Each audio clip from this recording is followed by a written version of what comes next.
Good morning and welcome to the VolleyPod. How are you today, Todd? Davis, I'm doing well. How are things at the Ransom household? Doing well. This was homecoming week. I'm a teacher, so it was a busy week around campus, but had a lot of fun. All right.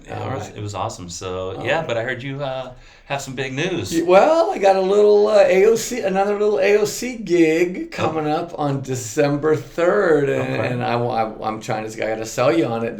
You're gonna love this. This is a JVA kind of clinic for club coaches before your season. Okay. You're getting fired up. You're starting to get ramped up, right? Starting to get pumped. Yeah, I know you're out there visiting all your players at all the high school matches, so I see you getting there. And so this will be coaches in the gym running 30-minute sessions. Okay. And we have coaches like Mike Lingenfelder. Oh, wow.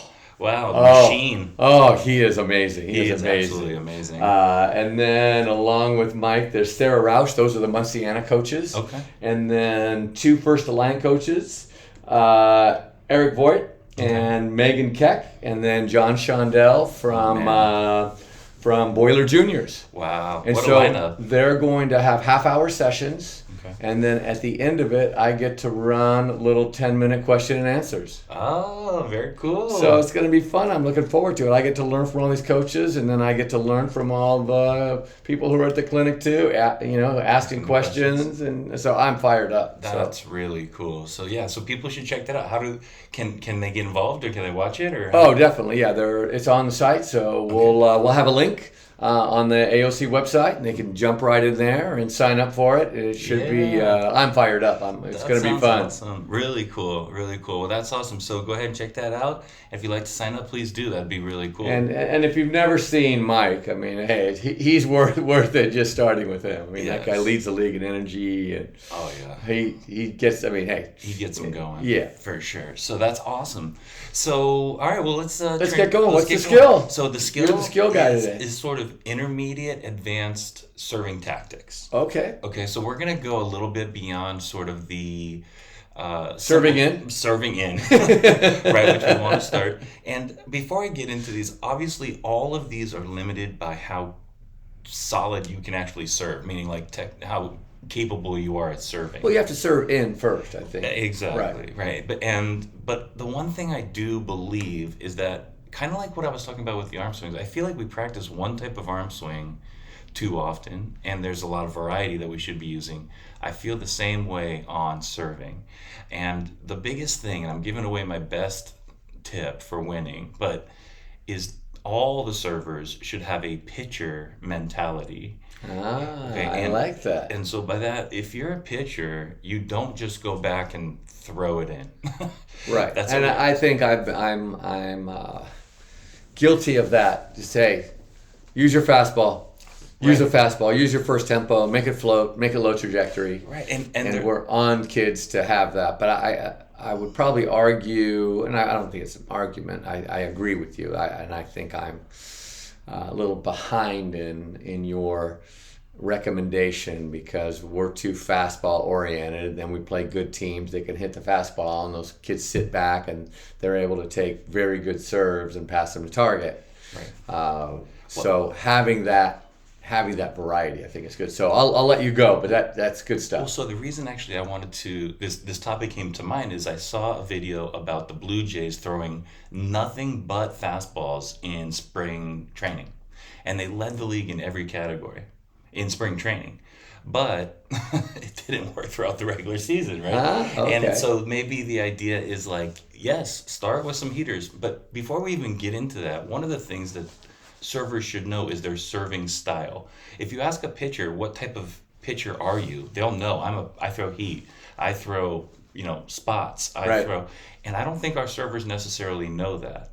Do they have the arm to go throw heat? Some servers just can just heat it up and just throw it in with tons of right. Well, if they can't hit it, floating to 38 to 40, then they have to have some other pitches. Exactly, and I think the kids need to own that. So what type of server are you? So that's one of the first things is can you recognize how you serve. So that's the first thing. But then the other idea is pitcher mentality, meaning, like you said, we visualize the passers back there as the hitters. We would love to keep the hitters off balance, so to speak, to where they don't know what's coming next. And that way they don't get comfortable. The more comfortable they are, the more they get in rhythm and the more they can be efficient, right? So the first thing is give them the heater, right? But the heater can't be into hip level. It has to be deep and it has to drive up at their chest and still stay in. Right. So the heater is just like any other, in baseball, if you throw a heater right down the middle, it's going to be a home run. And it's the same thing with volleyball. If you throw it right down the middle, so to speak, right into their platform level, they're going to pass it pretty well, even if they're not elite serve receivers. Right. So really, the next thing is, can you get some variation in there? One of the things that we can do more of is the change up in terms of speeds. So just judging, is the ball short or deep, I think is a difficult skill.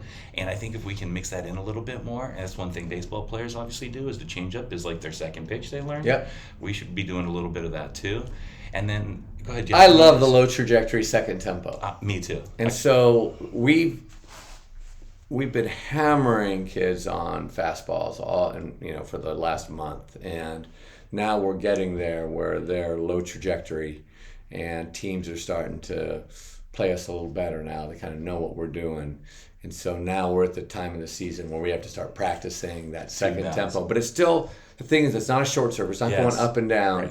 It's still going to be under our elastic in practice. So we have the elastic up, and then can we get it to drop instead of from 26 to 30 feet, can we get it in the 13-foot range? Yes, and can you look the same in your approach as you do it? Right, so I call that the two-bouncer, right? And two-bouncer. That's like probably, in my mind, the most efficient serve. If you can do it right, that serve works, because either you got to come way up and there's just not a lot of great answers for it. So anyway, so that's one. And then some curve. Like, I wish I would see more side spin on serving. And I know that's not all servers hit a spin serve, but if they do, can it not be going straight over end? Can it be going a little bit to the side, working into a seam, working across their body? Working, and I like it into that, can it be getting into that, area 1-2 range where it's on the right side of their court? Can it stay behind the setter? All the numbers say that when the ball is behind the setter, attacking efficiency goes way down. Absolutely. And I love that, right? And then seams. So one of the things that baseball players don't have, and I love this, I thought of this, what if you had two baseball players and they could both hit the pitch? That would be way harder. I kind of like it. Right? I mean, maybe they get better at it as they get practiced it, but the idea is, if you're throwing heat down the middle, I mean, it makes a decision even harder whether they're going to hit it or whether I'm going to hit it. So we want to utilize. I like that analogy. That's pretty. It's sort of interesting, right? And then I like this idea of serving for effect, and I think especially if you don't have big heat, what effect are you trying to achieve with your serve? And you were mentioning serving behind the setter. Maybe we want them to set middle, so I will bring the outside hitter up maybe so that they can pass well enough to run the middle. Or I don't want them to set outside, so I'll serve this outside hitter deep. But what effect are you trying to have? And they should have an intention. So that's the thing. And then I like this idea, and I'm going to credit this to Justin Condi. You got me thinking about this a lot. This idea of where the ball is switching hips on a serve receiver. So it floats well enough that it starts off on their left and their platform is over there, and then it drifts to their right. This idea of hip switching is really difficult. Oh, I kind of like that name. Yeah, and when the ball's going across your body for you to meet it, it's difficult. So that's one of the things. Is it better to serve corner to corner to do that, or what? Or does it matter? Well, so I think in my experience, the one you have the most effect on is when you're going 5-1, and you try to get it to go from their left hip to their right hip. Because what will invariably happen is they'll either get it early or late, and so they'll end up dumping it off. So that's something that I was like, that's a small idea, but actually works great, Yeah. you know. And then this idea that when a batter comes up in baseball, you know what their strengths are. Do we know the strengths of the serve receiver? Do they like to take it on their left? Do they like to take it in line? Can they take it overhand? If they can't take it overhand, I mean, I would just serve it easy and high, and make them try to do it, you know, something like that. And just can we approach it with that mentality of approaching individual weaknesses? And then finally, like you just mentioned a little earlier, is get them on the clock, right? So, if you can serve it in and hard, that's awesome, Yep. right? And I don't I don't put them on the clock that often because to me there's You mean on the clock on the gun? on the speed gun. gun. Yeah, Okay. yeah. But not only like rushing their serve, but like Okay. how many miles per hour is it going? Because if you can hit 90%, 95% in, then it's just going to be even better if you can make that 95% tougher with some Yep. speed. So bunch of stuff to think about there, but just some intermediate serving tactics, and the big one is just think like a pitcher going after a batter. Yeah. So Well, and I think the one thing that you didn't get into, but the analogy reminded me of it, is when teams get in. You know, we have these teams in our league now that have these heavy offensive rotations with these kids that are, 6'2", 6'3", 6'5", and when they're going through the back row, serve them. it's not that they're not in the game, but their efficiency numbers are way lower than when they're in the front row, which means that, hey, Right. we don't want to get them. We played one of our rivals the other day, Country Day, and when we spun Bianca through the back row with 3 straight missed serves. Oh, So the idea that if you're a pitcher and you're pitching against a 125 hitter, I love that it. you don't need your best stuff necessarily. You're not going for corners. You're saying, hey, we're going to make this guy hit it. It's a And great- I think I like there's that. times when our servers, they're in this, hey, I'm serve mentality. I'm hitting my fastball. But if they're missing their fastball I love and it. the other team can't side out, it's like, wait a minute. These are the rotations where we're going to get points. Right. We can't spin these big guys through the back row. I think that's a great point. It's like you don't throw strikes right down the middle to Barry Bonds. You want to put him on base, right? But so you may need to throw really, really tough as he's in the front row.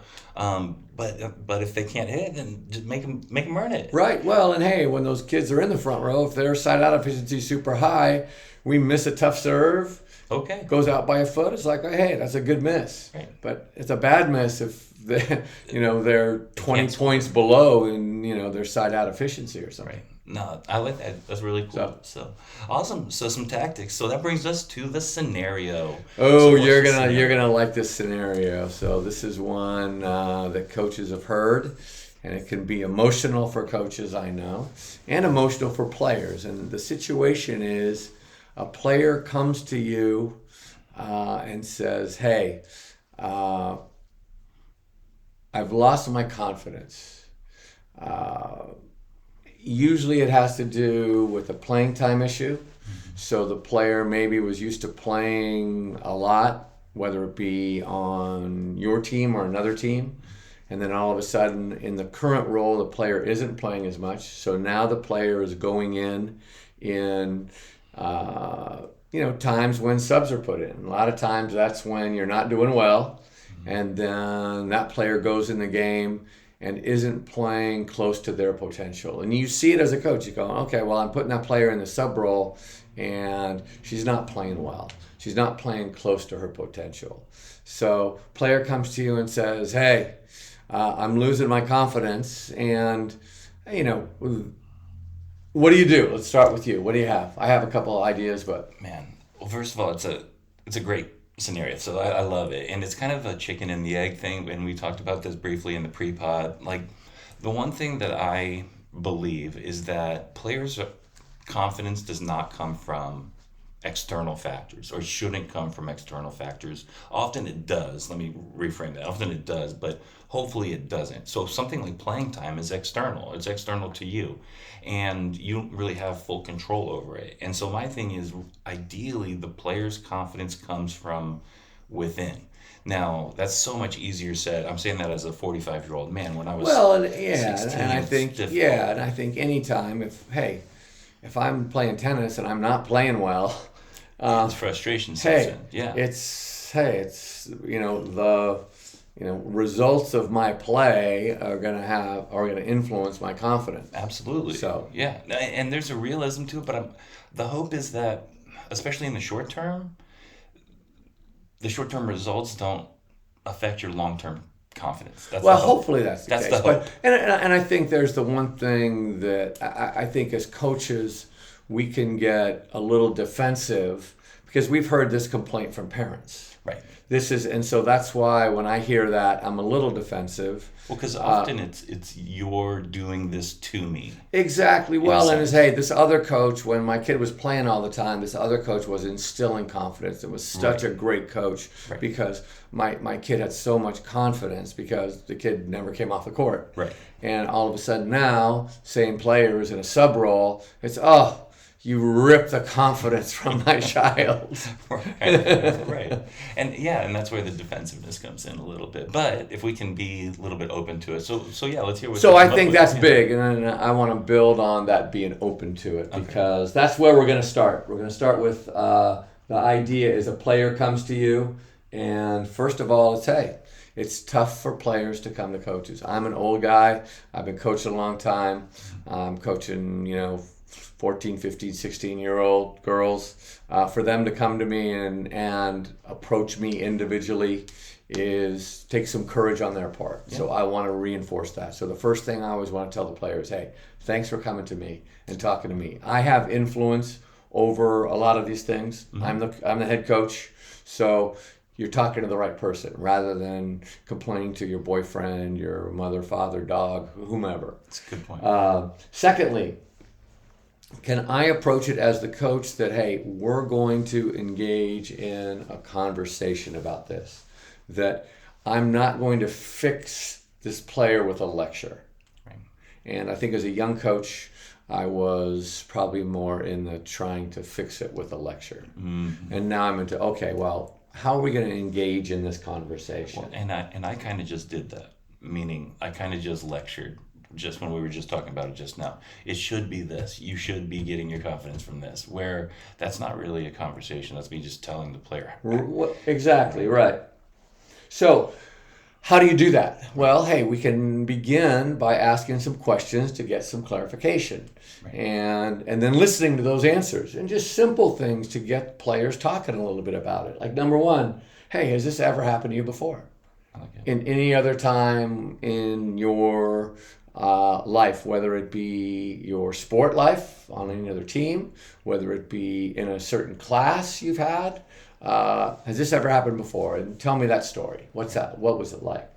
And then as far as this situation, when did this start? Give me kind of the origin story of this loss of confidence. Tell me a little more about it. I need more information. Describe how it feels. Can you tell me how this feels? And give me some specifics maybe.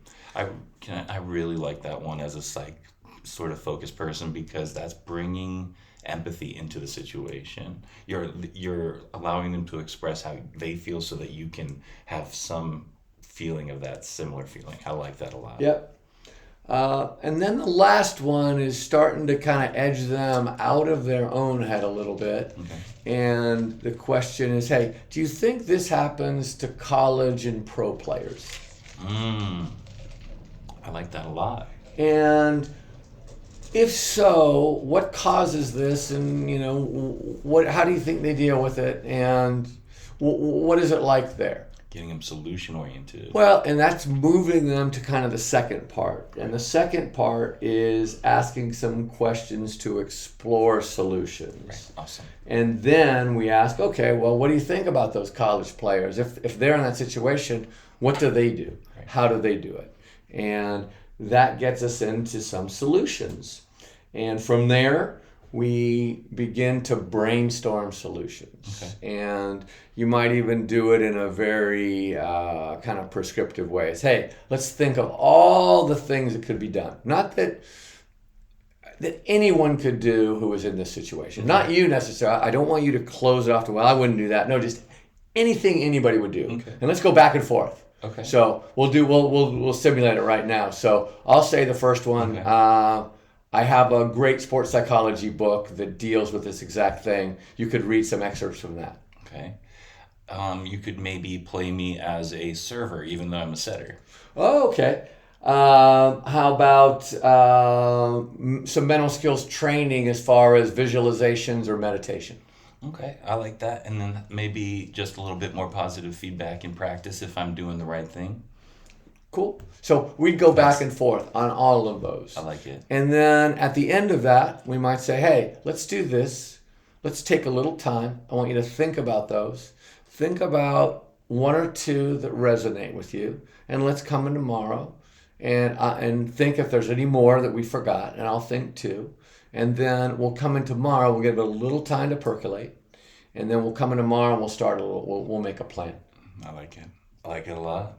It's cooperative. And then we get, hopefully we have, they have to take ownership of it. Right. And it's not me, hey, here's how I'm going to fix it for you. Go and get your head straight and come back. Right. And that might have been my approach as a younger coach. Yeah. I think that's awesome. I think it's cooperative, it's empathetic, it's a way for them to start really engaging the thought process that goes around the decision making that you have to make. I love it. Well, and if we've been doing this a couple of years, Davis, and we talk about kind of big picture life lesson stuff. Right. Are they going to be losing confidence in other aspects of their life? Right. And can we teach them some kind of systematic approach that can help them in a bunch of different contexts? Right.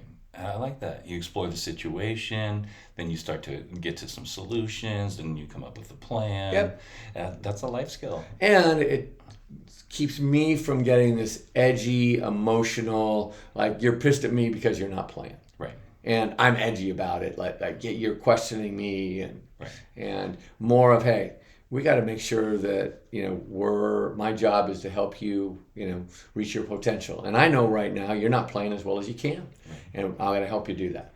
Right. And to that point, I think a lot of times that particular situation where they're going from playing a lot to playing a little, it's hard to play well in a shorter period of time. I tell them all the time. Hey, I tell our players all the time. I said, hey, it's easy to be a starter. Right. Like on my team right now, Matsushi, for God's sakes, she's on the court 6 rotations. She's passing in 2-person. She's playing outside hitter, and we're setting her a ton of balls. Yeah. It's easy to be Matsushi. If she shanks a ball, she hits a ball out. I don't pull her. Right. Yeah. But if I put a sub in and they shank a ball and hit a ball out, I'd probably pull them back out.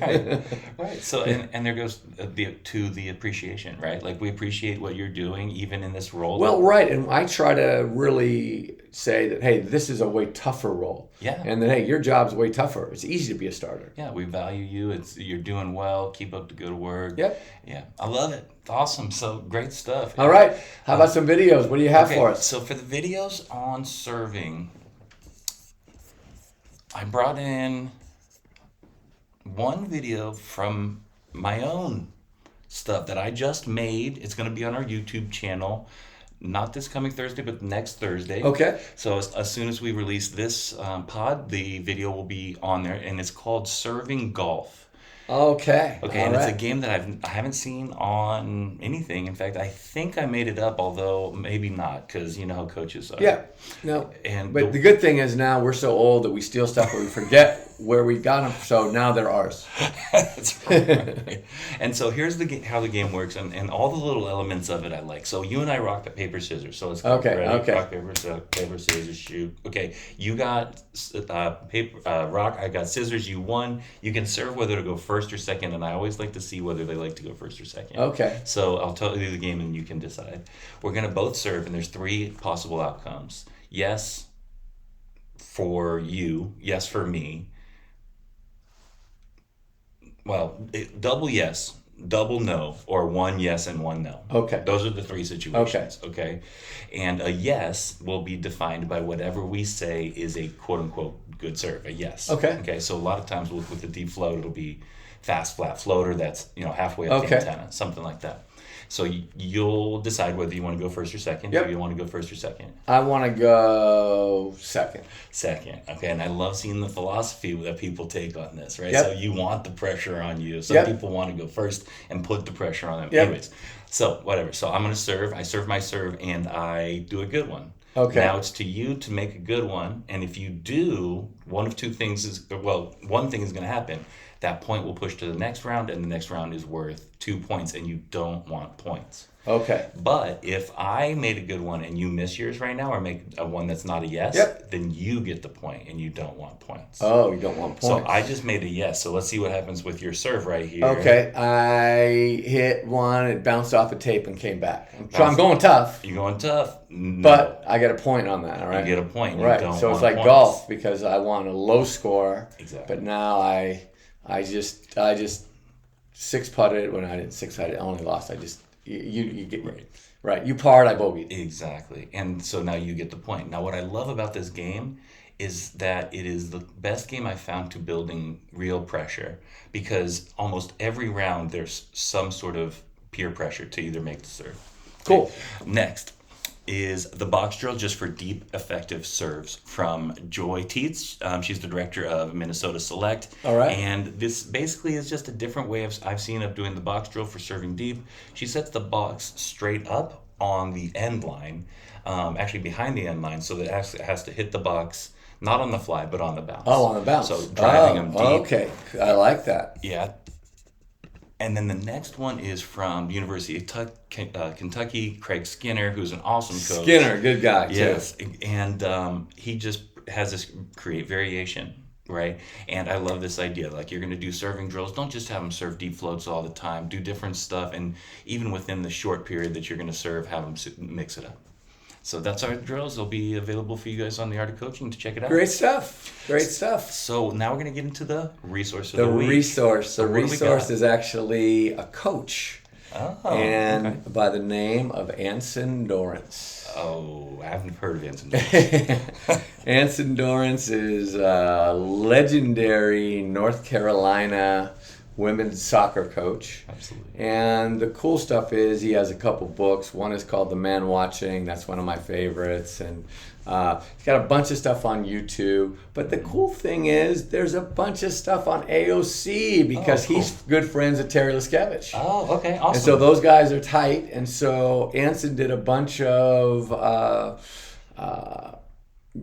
little clinics at AOC clinic some years ago, and so it's all online. It's all on the AOC. So we'll open up a couple of those as well. So cool. And then from there, you can check him out on YouTube. He's got a bunch of different. Well, I'll give you just a couple of his topics here on AOC. What you can learn about greatness from Mia Hamm. Coaching women versus coaching men. Coaches need different strategies for different players. So he has a bunch of these topics, and this guy is, I mean, you listen to him for 5 minutes and you understand immediately, hey, it's the old Marv Dunphy thing when he's around John Wooden. He's all in the presence of greatness. It's just there. Yeah. And I mean, if people don't know, he's one of the winningest coaches in any sport. Oh yeah. Credited with sort of creating the competitive cauldron. Yep. The cauldron is his. Yeah. Many Olympians. Like, this guy just knows about winning. Yep. So and it relates across all sports. So Definitely. Such a cool resource. So awesome. Well, we hit a bunch of rad stuff this week. We talked about. We have the skill. Why don't I my own skill? We talked about the skill of serving tactics, right? Our skill was serving tactics, intermediate and advanced serving tactics. Then we went into the scenario of when a player's losing confidence comes to you with low confidence. Right, and what are you going to do about that? Then we talked about the drills that will be available to you, and we talked about the resource, which is also on the AOC website, Anson Dorrance. Awesome stuff this week. And we talked about the December 3rd JVA Club Clinic, virtual clinic. It'll be great. You can tune in, and it'll be a lot of fun. Super great. Once again, wonderful episode. Thanks for being on, Todd. Thanks, Davis. Have a good one. Bye-bye.